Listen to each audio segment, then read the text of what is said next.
Welcome back to HSI Corner, situs dan channel yang membahas mengenai perpajakan, dunia bisnis, dan dunia investasi. Terima kasih sudah mampir ke channel ini, dan kali ini kami akan membahas kembali dan melanjutkan video kami yang sebelumnya mengenai PPh 21 tax planning. Let's continue. Karena gajinya di atas dari OTT yang lain ini, sekitar 22,63% lebih tinggi daripada membayar pajaknya daripada orang yang tadi dikritikal itu dari Mr. A ini. Sehingga artinya jika kita melakukan sesuatu misalnya bahwa kita hendak memberikan kepada financial controller ini allowance dalam bentuk food and car ownership planning, yaitu dua hal yang sebetulnya tidak dikenakan pajak, dapat tidak dikenakan pajak PPh 21, maka itu akan memberikan manfaat bahwa si Mr. F ini memperoleh paket yang sama, remunerasi yang sama dalam bentuk nature benefit in kind atau natura, tetapi pemajakannya bagi dia tidak berubah. Ya, dia juga mendapatkan apa yang diinginkan atau yang diberikan, tetapi secara korporasi dan KPPH 21 yang diperoleh akan lebih kecil. Demikian, ya. Selanjutnya saya teruskan dengan konsep saya yang ilustrasi, ya. Saya juga memberikan ilustrasi bahwa jika di titik demikian, adakah yang kita bisa lakukan jika pajak tersebut kita terapkan gross atau net? Nah, itu saya memberi ilustrasi bahwa dalam contoh kedua ini saya mau membandingkan apakah suatu tax allowance itu diberikan atau kita hanya memberikan dengan sistem metode net saja. Nah, ini adalah dua metode yang kita bisa pertimbangkan mana yang lebih baik. Nah, saya menilasikan tadi seorang Mr. A tadi yang seorang senior manager itu tadi kan memperoleh gaji 56 juta ya. Sama-sama di dua kolom ini gajinya sama, cuman bedanya adanya gross up yang dilakukan, yaitu memasukkan kembali komponen pajak yang ditanggung tersebut ke dalam komponen pajak untuk dihitung pajaknya. Dan kita perhatikan bahwa pajak take home pay tentu sama, tetapi pajak yang dibayar dengan metode gross up akan lebih tinggi secara PPh 21, yaitu 15.360. Tetapi tentu 15 juta ini mendapatkan manfaat, yaitu karena 15 juta itu dimasukkan di dalam komponen PPh 21, undang-undang atau ketentuan pajak PPh 21 menyatakan bahwa 15 juta itu tersebut dapat menjadi pengurang pajak di level PPh badan. Sehingga kalau di summary, salary cost sama, tax allowance gross up basis itu 15 juta, itu menjadi 71 juta untuk tipe gross up ya. Sedangkan di cara yang net, cara net ini berbeda ya. Cara net ini kita kelihatan pajaknya lebih kecil, tetapi pajak ini nanti untuk kasus tertentu kita lihat adalah tambahan yang namanya corporate tax. Yaitu artinya tadi bahwa karena ada mekanisme bahwa 10 juta ini sebagai biaya perusahaan yang tidak dapat dikurangkan, menyebabkan pajak badan akan dibayar lebih mahal. Itu mahalnya berapa? Kita menggunakan tadi ilustrasi additional cost 20% dari 10 juta ini. Sehingga total cost-nya ini dari metode net mencapai 69. Nah, bedanya antara gross dan net kita lihat mencapai yaitu 71 kurang 69 sebesar 2 juta dalam konsep ini. Nah, ini khusus saya mengatakan ini kita aplikasikan untuk PPh 21 saving ya. Untuk kasus jika perusahaan PPh badan ini memang ada dapat additional cost 20% saving ini tersebut. Karena dia profit ya. Jadi kalau profit perusahaan pergeseran dari PPh 21 itu menyebabkan tambahan pajak. Tetapi kalau turun tetap membayar pajak ya. Nah, tapi bagaimana kalau perusahaan itu tersebut loss? Artinya memang tarif pajaknya nol. Nah, di sini kita mengatakan bahwa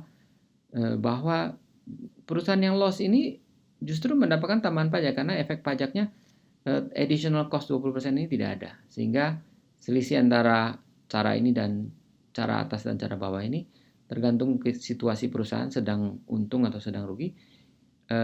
Jika dalam keadaan rugi, ya benefitnya mencapai 4,6 jika menggunakan metode net. Demikian. Jadi artinya apa? Dua-duanya ada saving ya.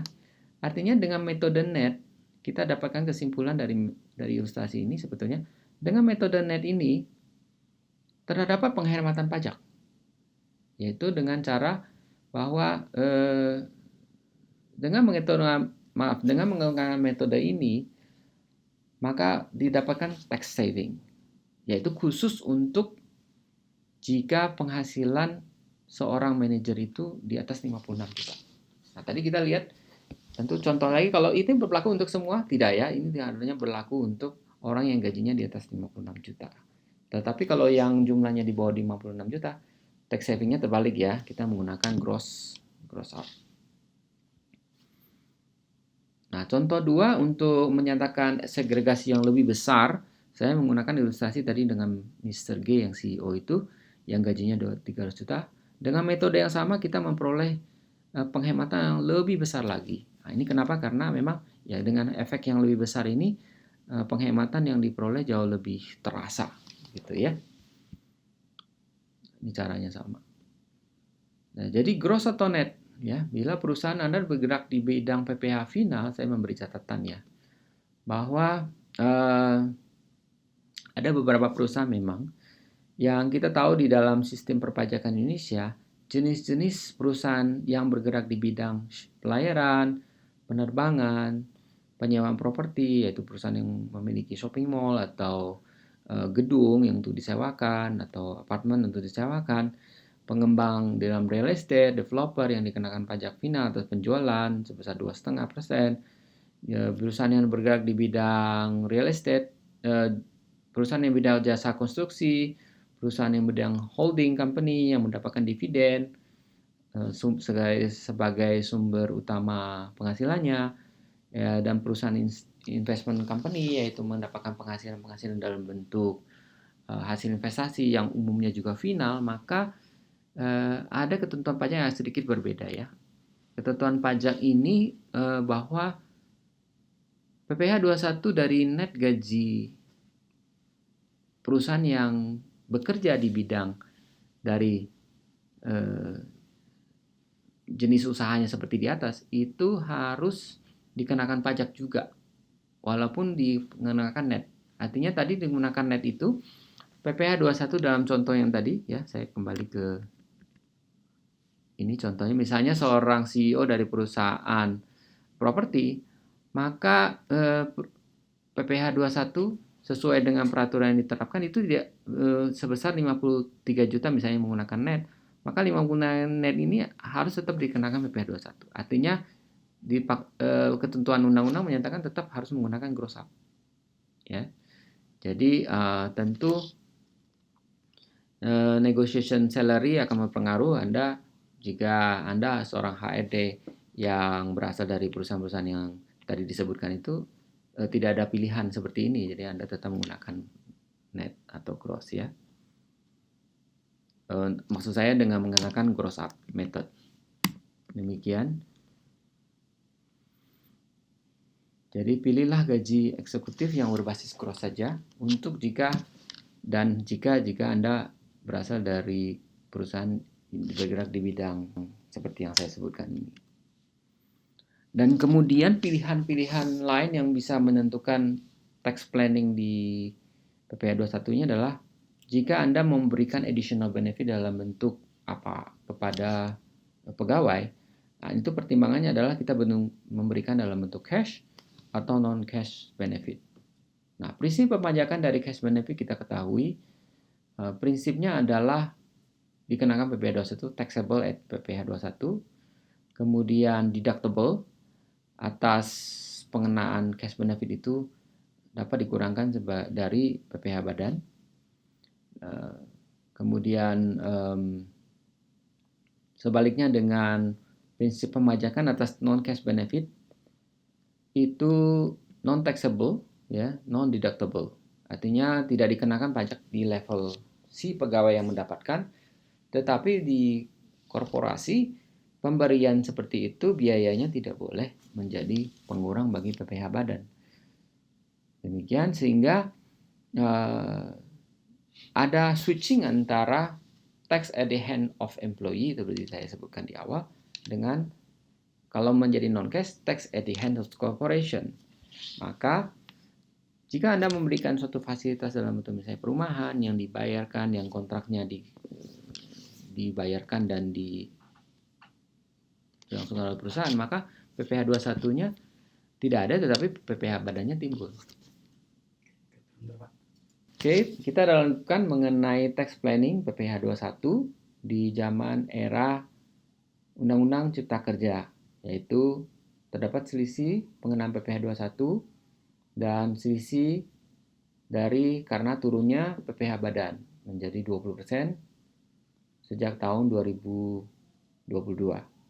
Kita lanjutkan dengan tempat yang terakhir, yaitu saya menjelaskan mengenai kemungkinan untuk memberikan remunerasi khusus kepada karyawan, dan pertimbangannya adalah apakah kita memberikan cash atau kita memberikan non-cash benefit.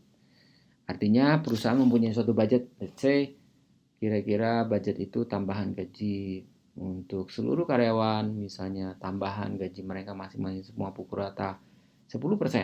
Ini sebagai ilustrasi saja. Nah, 10% itu bisa diberikan dalam bentuk cash atau kita memberikan dalam bentuk lain yang sifatnya non-cash benefit. Contoh, misalnya non-cash itu bisa saja dalam bentuk misalnya food, ya, penggantian misalnya catering atau pemberian makan di perusahaan, atau jika kurang jumlah itu kita bisa menggunakan dalam bentuk misalnya pemberian subsidi untuk pembelian kendaraan perusahaan, kendaraan yang suatu saat diberikan dalam bentuk pengambil alihan aset atau misalnya motor atau mobil kepada karyawan tersebut, yang kadang-kadang orang menggunakannya istilah car ownership plan. Car ownership plan adalah diberikan dibayarin cicilan motor atau cicilan mobil oleh perusahaan. Nah, itu merupakan non-cash benefit, ya.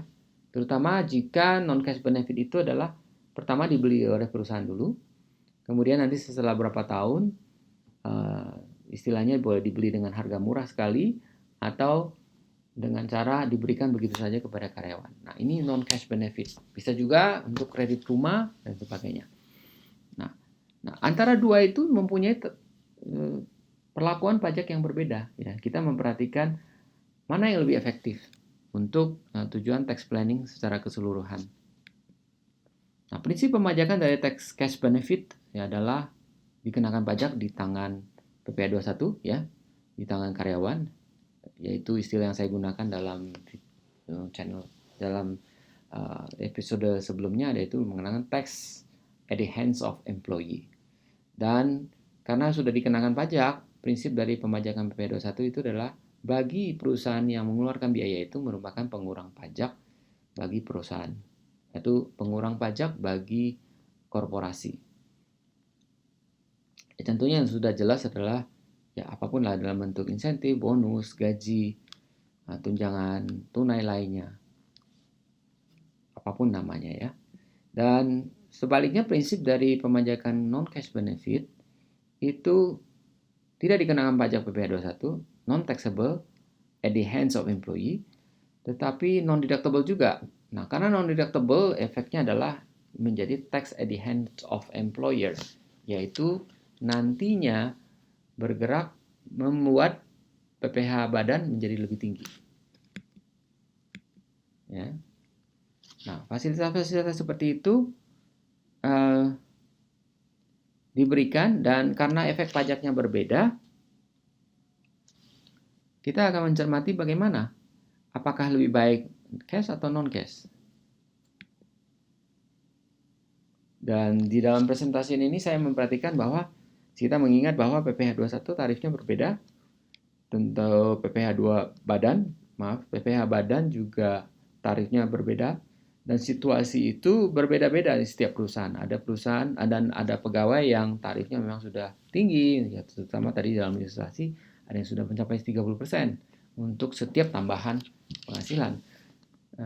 Dan itu berbeda sekali dengan PPh badan jika perusahaan dalam keadaan rugi atau jika perusahaan dalam keadaan sudah full swing untuk dikenakan PPh badan, yaitu barang padat dalam perusahaan yang sudah untung dan selalu membayar pajak PPh badan. Jadi perlu setting yang optimal antara membayar pajak PPh 21 dengan membayar pajak badan, ya. Maka dalam contoh ilustrasi ini kita memperhatikan bahwa jika kita memberikan satu housing allowance, dalam contoh ini misalnya kita memberikan housing allowance kepada CEO Mr. H, cash benefitnya antara A B ini adalah ilustrasi ya. Jika dalam keadaan A cash benefit hanya salary tetapi diberikan dalam benefit yaitu bahwa housing allowance itu apartemennya disewakan atau dibelikan oleh perusahaan lalu diizinkan tinggal oleh CEO tersebut. Nah, ini tentu nanti angkanya setara ya dengan cicilan 30 juta yang diilustrasikan dalam kolom B ini, bahwa pada akhirnya sesudah dikenakan pajak tentu kita mengatakan bahwa PPh 21 di kolom A ini lebih kecil daripada PPh 21 kolom B karena tidak ada komponen 30 juta ini, ya. Jadi pembedanya hanya di komponen 30 juta ini.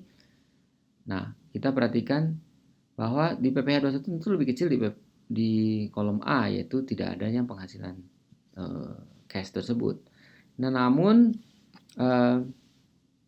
impact-nya kepada perusahaan tentu berbeda karena ada pengaruh daripada 30 juta sebagai pengurang dan ketidakadaan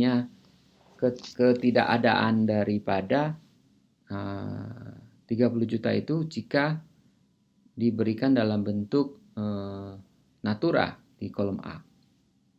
Nah, total cost perbedaan itu menyatakan bahwa pemberian kepada benefit in kind kepada perusahaan karena ketiadaannya itu sebenarnya membayar pajak secara total lebih sedikit daripada jika diberikan dalam bentuk cash. Kenapa? Mengingat 30% ini, deduction ini, itu karena 9 juta ini. 9 juta ini merupakan efek 30% daripada 30 juta itu tadi sendiri, ya. Jadi 9 juta ini diadakan oleh 30%. Artinya 30% ini harusnya 20% ya. 20% ya, itu 96 juta ya, karena efek tambahan pajak yaitu pengurang dari 30 juta itu kita kalikan 20 juta ya. Saya coba ilustrasikan di Excel poinnya. Baiklah, kita akan lanjutkan kembali tadi yang terputus, yaitu di tempat terakhir kita membahas tentang suatu kemungkinan di mana jika perusahaan ingin menambahkan benefit atau melakukan penyesuaian gaji kepada perusahaan, kepada karyawan perusahaan dan seluruh karyawannya termasuk direksi, apa yang akan diberikan oleh perusahaan. Dan jika budgetnya let's say secara umum misalnya ingin memberikan bonus atau memberikan tambahan adjustment gaji let's say 10% dari total gaji yang sudah ada di tahun berjalan dan di tahun depan akan melakukan adjustment 10% tersebut, maka tentu akan dipikirkan apakah 10% itu diberikan dalam bentuk tunai atau di dalam bentuk fasilitas-fasilitas tertentu yang diberikan oleh perusahaan tidak secara tunai. Nah, dua efek tersebut memberikan tax planning yang berbeda dan itu perlu dipertimbangkan oleh perusahaan untuk menghemat pajak. Artinya bahwa jika perusahaan tetap memberikan itu fasilitas dan tentu pegawai tidak mempermasalahkan apakah mereka akan menerimanya dalam bentuk tunai atau non-tunai, tentu ini merupakan suatu pertimbangan apakah itu diberikan dalam bentuk tunai atau tidak dengan pertimbangan efek pajaknya bagi perusahaan, ya. Kita mencoba di menggunakan ilustrasi yang saya sudah siapkan ini, yaitu pada slide ini kita memperhatikan bahwa tax planning bisa dilakukan dengan memperhatikan perbandingan jika misalnya dalam contoh di sini adalah seorang CEO yang akan diberikan dalam bentuk housing apartment rental ya. Housing apartment rental itu jika diberikan dalam bentuk benefit in kind, yaitu disewakan oleh corporate dan kemudian diberikan dalam bentuk ya ini sewa, Anda bisa tinggal, tidak usah bayar sendiri. Atau cara lain adalah dalam kolom B ini adalah ya udah sewanya dibayarkan langsung oleh perusahaan dalam bentuk tunai sehingga harus dikenakan PPh 21 atas pemberian tersebut dengan pertimbangan ya akan digunakan oleh si CEO tersebut untuk menyewa juga dengan harga yang sama. Nah, pilihannya kemudian bahwa sebetulnya PPh 21 itu menurut hitungan-hitungan tersebut yang sebagaimana diilustrasikan ini menyatakan sebenarnya ada tax saving jika diberikan dalam bentuk tidak tunai, yaitu dalam bentuk benefit income. Berapa savingnya? Yaitu ada sebesar 108 dalam kasus perusahaan ini mengalami tax loss. Tapi jika perusahaan mengalami profit juga mengalami tax benefit sebesar 30, lebih kecil. Mengapa? Soalnya tax benefit atas benefit income ini perlakuan pajaknya di PPh badan dalam keadaan loss ya tidak ada pajak yang harus dibayar karena efek dari pengurang yang tidak ada tidak memberikan efek apapun dalam tax loss kecuali memang tax loss-nya itu bisa di carry forward. Dan PPh 21 yang telah ditolak maksud saya PPh non deductibility daripada benefit income itu tidak memberikan efek apapun ya. Jadi tidak ada benefitnya. Sehingga PPh 21 yang berkurang itu menjadi sangat optimal jika perusahaan dalam keadaan loss ya. Jadi sarannya adalah jika perusahaan dalam keadaan loss, tambahan benefit itu sebaiknya diarahkan menjadi fasilitas non cash. Itu pesan yang bisa kita gambarkan melalui contoh ini. Namun jika perusahaan mengalami keuntungan juga mendapatkan saving ya, mendapatkan penghematan pajak jika fasilitas ini diberikan dalam bentuk non cash ya. Dan ini khusus memang untuk fasilitas untuk diberikan bagi pegawai yang gajinya seperti tadi saya bilang mencapai di angka optimal yaitu pada level 56 juta tadi. Nah, tentu bagi pegawai yang gajinya di bawah itu arahnya berbalik ya, tax savingnya tidak diperoleh. Tapi mungkin memang itu bukan pertimbangan ya. Misalnya kalau Anda adalah perusahaan yang bergerak di bidang pemberian fasilitas di daerah terpencil, misalnya perusahaan pertambangan atau perusahaan perkebunan kelapa sawit, Anda tentu akan memberikan fasilitas perumahan ini tanpa pertimbangan pajak ya, karena Anda tentu akan memberikannya karena mereka harus mendapatkan tempat yang nyaman dan Anda membangunkan rumah atau fasilitas akomodasi lain di lokasi site ya. Nah, ini bukan pertimbangan pajak ya. Nah, ini pertimbangan ini hanya diberikan untuk perusahaan-perusahaan yang bisa memilih dan itu merupakan hal yang netral bagi karyawan untuk memilih apakah mereka menyewanya sendiri atau disewakan oleh perusahaan. Demikian juga dalam contoh misalnya car ownership plan ya. Tadi kita mencontohkan rumah, sekarang kita bisa mencontohkan dengan jika dibelikan dalam bentuk kendaraan ya. Dan kendaraan itu dibelikan oleh perusahaan dan di installment ya. Dan karakter daripada car ownership plan ini kadang-kadang yang saya temui di lapangan adalah diinstal secara barengan antara jumlah yang dibebankan kepada gaji karyawan, dipotong dari gaji, dan jumlah yang disediakan dan dibantu oleh perusahaan untuk menyicilnya. Ya. Ada juga yang memang disediakan seluruhnya tentu oleh pegawai dengan catatan bahwa pada akhir daripada masa yang disepakati antara pegawai dengan karyawan, maksud saya yang disepakati antara pegawai dengan perusahaan, STNK dan BPKB dan pemilikan mobil diserahkan kepada pegawai tersebut. Dan ini memang salah satu cara untuk memberikan insentif kepada pegawai untuk lebih loyal misalnya kepada perusahaan ya. Nah, tapi dari segi pajak kita memperoleh efek yang sama, yaitu bahwa pemberian dalam bentuk natura, yaitu dalam kasus ini, kalau dalam kasus pemberian mobil, maka mobil itu dibelikan atas nama perusahaan ya, dan dalam jangka waktu tertentu kemudian diserahkan atau dijual dengan harga murah pada perusahaan.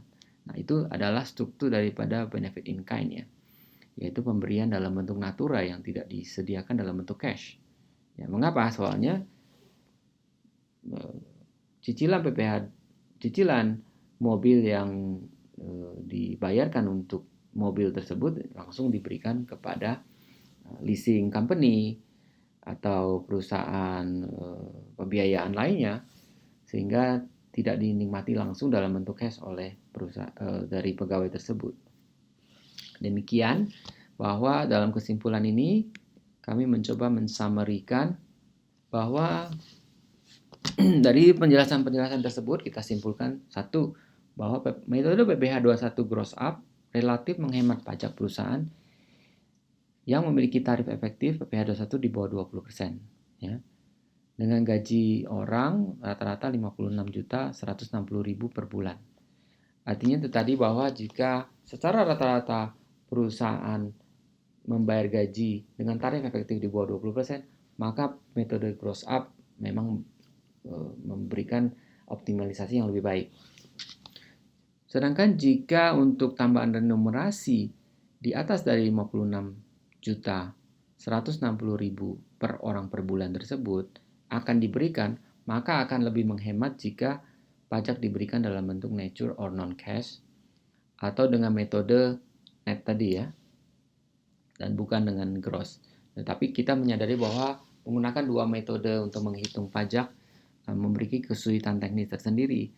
Dan jika ada yang mau menggunakan cara seperti itu, ada ilustrasi mungkin di internet, atau Anda bisa bertanya kepada pihak kami untuk memberikan ilustrasi bagaimana menerapkan dua metode itu dalam satu kasus untuk PPh 21 net maupun gross.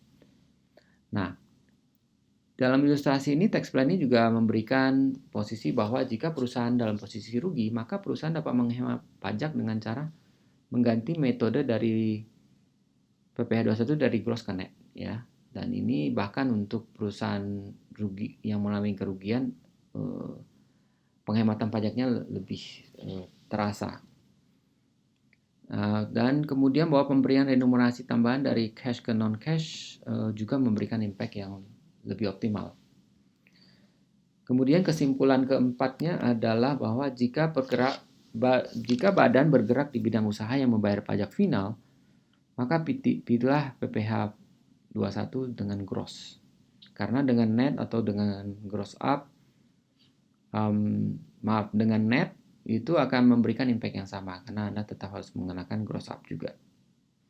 Dan sebagai catatan, kami juga memberikan ilustrasi bahwa di masa di mana perusahaan banyak yang di tahap startup company, yaitu perusahaan yang masih istilahnya membakar uang dan tentunya memberikan hasil masih loss yang besar di tahap pengembangan usaha, maka tax planning PPh 21 ini akan sangat bermanfaat, yaitu seperti yang dikemukakan. Baiklah, demikian daripada pembahasan kami mengenai PPh 21 tax planning untuk perusahaan-perusahaan di Indonesia, yang tentunya ini berlaku mulai tahun 2020 sampai dengan 2022 dan seterusnya, dalam rangka untuk mengoptimalisasi beban pajak di perseroan dan beban pajak di tingkat pegawai, dan juga bagi owner, pemilik usaha, yang dapat memperhatikan bahwa sesungguhnya tax planning yang legal seperti ini merupakan upaya untuk menghemat pajak dengan cara yang legal. Demikian pembahasan dari kami Jika masih ada pertanyaan atau kendala untuk memahami pembabaran kami, silakan berkirim pesan melalui kolom komen Anda di channel kami ini, dan kami akan mereview dan mencermati, dan sedapat mungkin kami akan mencoba menjawab pertanyaan Anda. Dan jika Anda ingin berkonsultasi, kami juga dapat dihubungi melalui channel sosial media atau dengan cara melalui website kami atau melalui media sosial. Demikian, jika Anda merasakan manfaat daripada video dan channel ini, silakan subscribe dan forward kepada teman atau rekan Anda yang juga mungkin akan mendapatkan manfaat dari penjelasan ini. Terima kasih. Please subscribe, bunyikan lonceng, dan keep thumbs up. Terima kasih.